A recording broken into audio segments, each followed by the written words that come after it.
Hi everyone, this is Darkside2K7, aka Sonic Sky Chaser. Well, remember when I made a video about how Twitter is for some reason letting the Taliban be on its platform but not Trump, and they tried this, and and they said that, and Twitter came out with a report saying that, well, the Taliban spokesperson will remain on the platform as long as he doesn't get too violent. Are you and I say how fucking stupid it proved that Twitter is shit. Well, now you got the Washington Post coming out and to try to defend this bullshit. Like, seriously. I mean, seriously, man. Let me read this. You think I'm bullshitting? You think I'm bullshitting? Well, you know I do bullshit a lot, but not this one. Let me read you this one. This is read out of the Washington Post. This they published. Today's Taliban use sophisticated social media practices that rarely violates the rules. A movement rooted in traditional moral codes has become expert at wielding the West's advanced communications technologies. For a group that espouses ancient moral codes, the Afghan Taliban has used strikingly sophisticated social media tactics to build political momentum, and now they are empowered to make a public case that they're ready to lead a modern nation state nearly after nearly 20 years of war. In accounts thrown across Facebook, Twitter, and Instagram, and in group chats in apps such as WhatsApp and Telegram, the message from Taliban supporters typically change the West's dominant image of the group as intolerant, vicious, and bent on revenge, while staying within the evolving boundaries of taste and content that tech companies use to police user behavior. Give me a fucking break. The tactics overall shows how a high degree of skill that analysts believe at least one public relations firm is advising the Taliban on how to push key themes, amplify messages across the platform, and create potentially viral images and video snippets, much like corporate political campaigns do across the world. One image from a video circulated online on Afghanistan. So Taliban fighters dressed in camouflage and brandishing machine guns while posting unmolested in an eastern province, not far from Kabul, under a gorgeous pink and blue sky. The text in Pasad English reads, "In an atmosphere of freedom."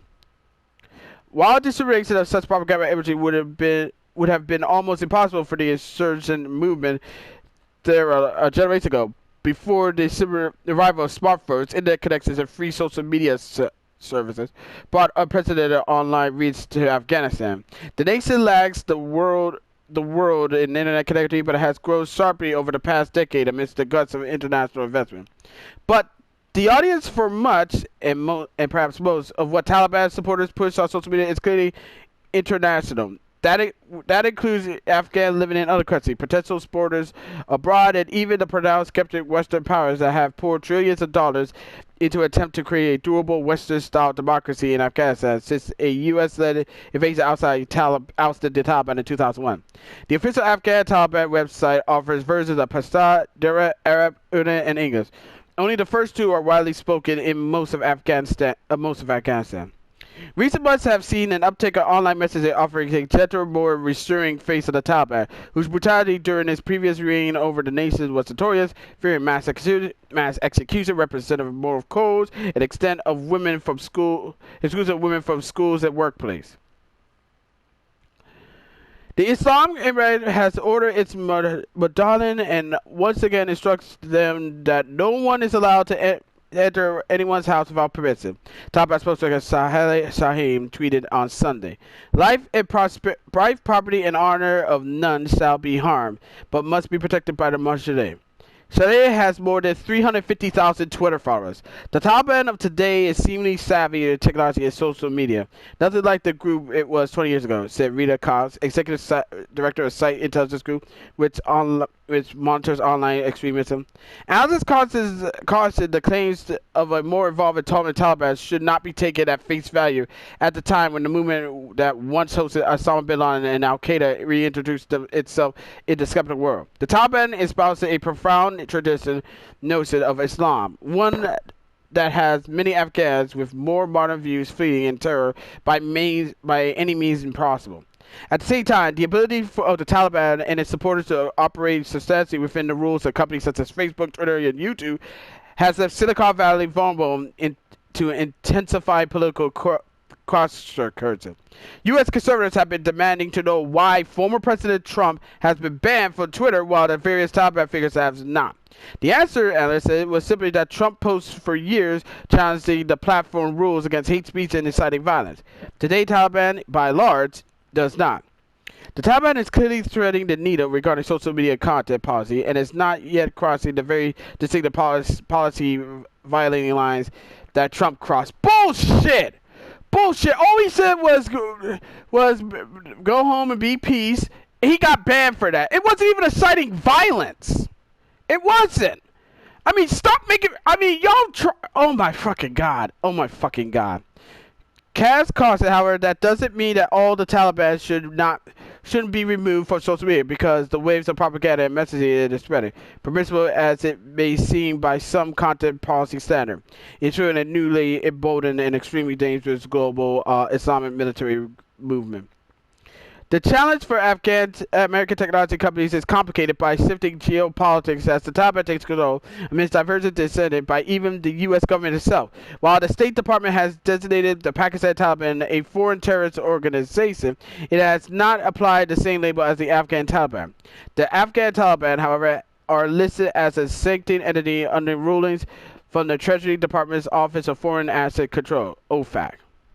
Citing those rulings, Facebook has designated the Taliban a dangerous organization, giving it a policy-based lever to pull when it chooses to remove accounts, no matter what the specific post says.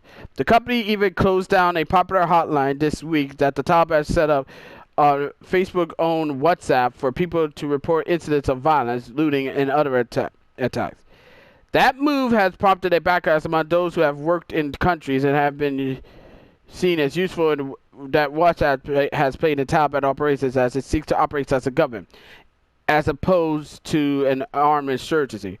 WhatsApp, which functionally as a primary way Afghans communicate with each other in a country with a dominant telecommunications infrastructure for several years, has allowed people in areas where the Taliban has sustained power to register complaints and concerns with the group, including about civilian deaths.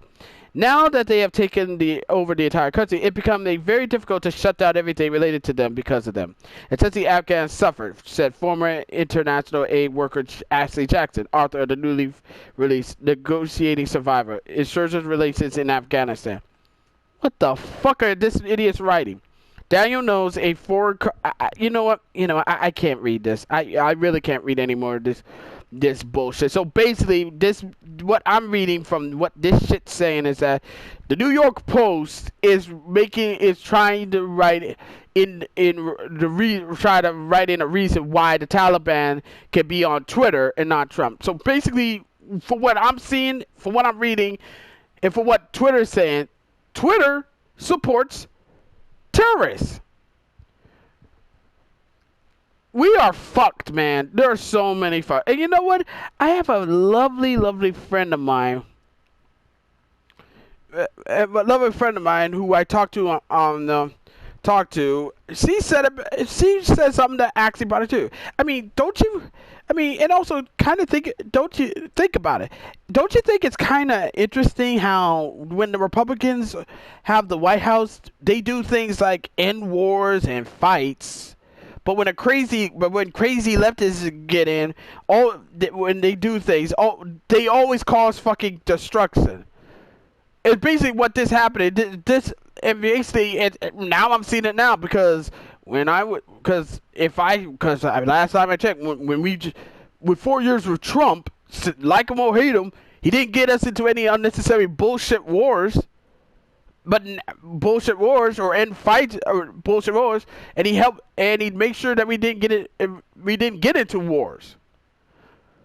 But with Biden, I guess it's what Obama said. Don't underestimate Joe Biden fucking things up.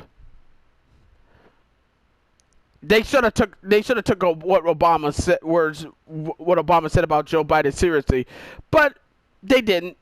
them, Twitter, Google, and the Hollywood elite, they didn't care. They didn't care. They just wanted Biden in so they could get Trump out.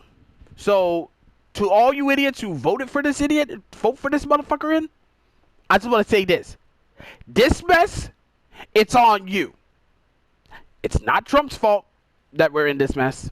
It's your fault. And no amount of, this whole thing is all Trump's fault. That's the fucking problem with you motherfuckers. You just can't admit that every time you try to do something, it always backfire or fails miserably, or it put us in the worst shit than it already is. And also, fuck you, Twitter, again, for supporting terror, for letting the top ad get on your Twitter page, to get on Twitter. That right there just proves to me that you support terrorists. And anyone who speaks out, who says something that goes there, you just go and delete them. You just go and delete their fucking accounts like that. We are living in peak goddamn clown world, man. I mean, seriously, y'all refuse to ban monsters, and the media and the media like fucking Washington Post is supporting this by saying, well, Trump was even worse. This is bullshit. Anyway, if you want to read more of this bullshit article that this Washington Post writer wrote, I'll leave a link into the description below. But anywho, I would like to know what you think of this whole bullshit that's happening. As always, be sure to leave a comment, like this video, subscribe to this channel, click the notification bell so you don't miss another update, serve your friends, serve your neighbors, serve your significant others, and all of that. Until next time, this is Darkside2K7, aka Sonic Sky Chaser, and I'm gonna say this right. And you know what? I don't care if people gets angry. I don't care if people gets mad. I don't care anyone. But I'm gonna say this. Fuck Twitter, fuck the Taliban, fuck the Washington Post, fuck Google, fuck the Hollywood idiots, fuck Joe Biden, and fuck anyone who support this bullshit. I'm out. Peace, motherfuckers.